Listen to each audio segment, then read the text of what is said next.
Mga kaibigan, mag-like at mag-subscribe na. Tara na!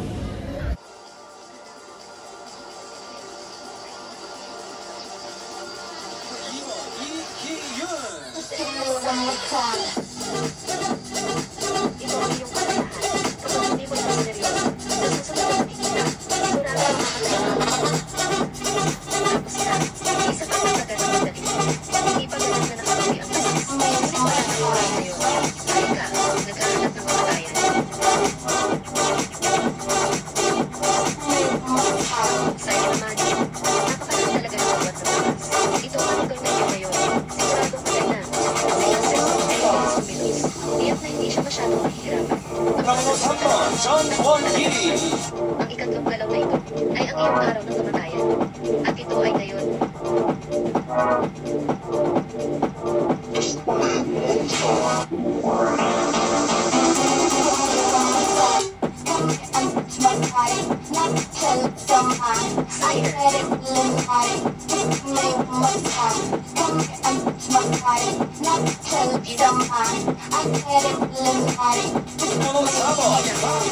Ginang, Gino, mabuti at wala kang nangyari. Buti na lang at wala kang nangyari.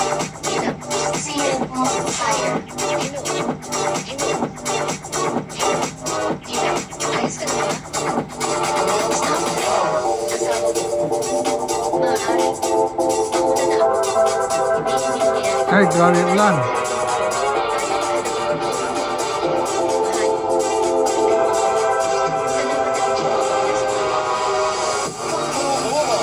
Walang sino man ang naging mabuti.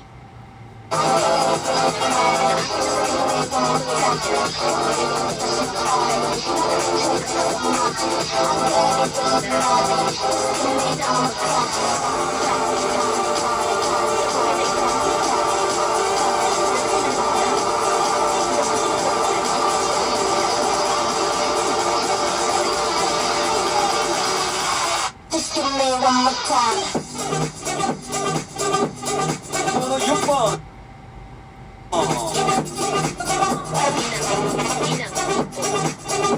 Sinabi mo na, palagi tayong magkasama.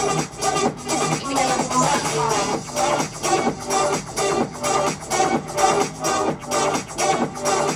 Bakit ako ngayon, pinapayagpunta ng iyong ka at humingi ng tawad sa akin.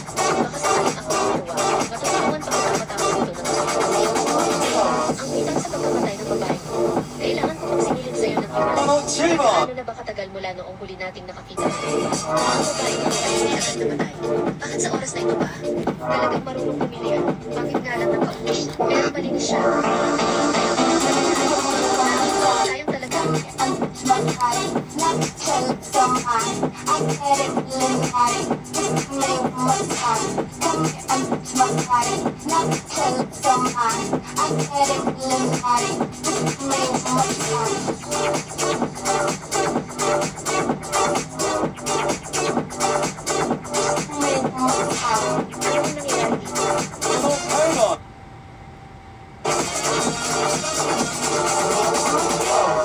Sire. Hindi kaya matulog ko sa kailangan ko. Sinasabi ko, alam ko yan. Mamaya, kayo ay mabasa.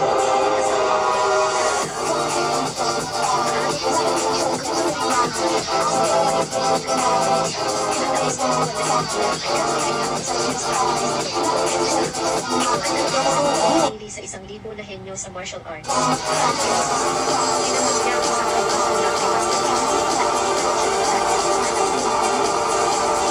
isang kaibasang lakiwas na Just give me one more time. Ginang, nagising ka na.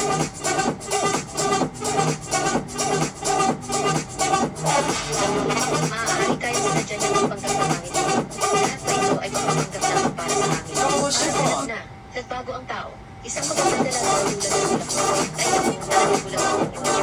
Dito na ako ang bulak may ko. Ang babae ko ay maganda. Napakaganda nila lang. At napunta ka sa batang ulunod ay naku talagang masaya.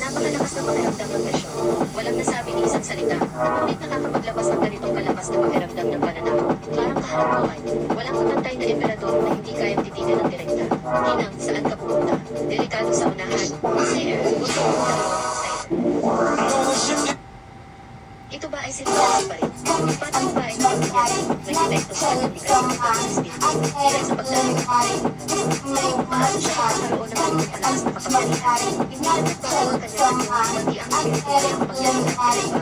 Nang may nasasal, hindi na kailangan makilos na mo ang mga tao na nagdalo. Hindi man nila magalaw. Ano yung klase ng kapangyarihan nila na napakalakas sa kapangyarihan niya?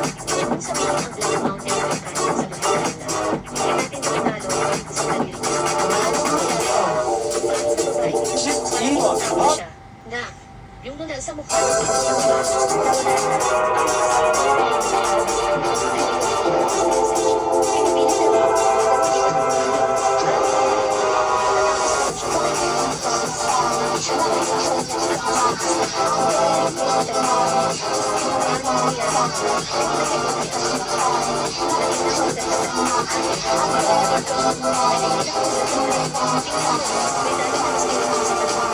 at ito'y pula pa.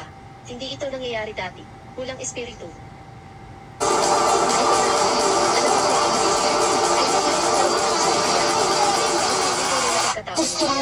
Ay hindi basta-basta. Espiritu Ate, kailangan pa ba nating papuntahin ba ang mga agila upang iligtas ang prinsipe? Hintayin muna. Tingnan natin ang babaeng ito. Paano niya haharapin si Master Joe? Ikaw ang nagtangkang patayin ang aking asawa kanina. Gusto kong patayin ang iyong asawa. Pinalabas niya ang lilipat na Espan. Bumalik ka na agad, balik. Ang mga api sa aking asawa ay nakahanap ng gusto ko makita kung paano makakas.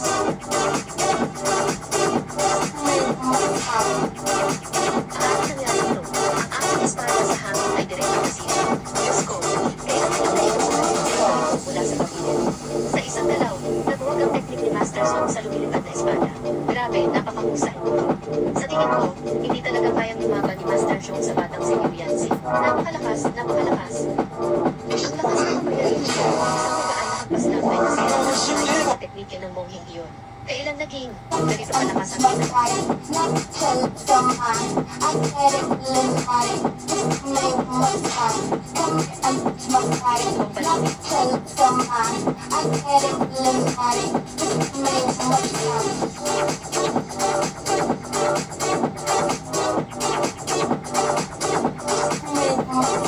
kapatid, niligtas na natin ito ng talaga. Umalis na tayo. Alis na. Paano na kasi ang aking itong kalasan? Hindi siya makikinig ko kahit isang beses.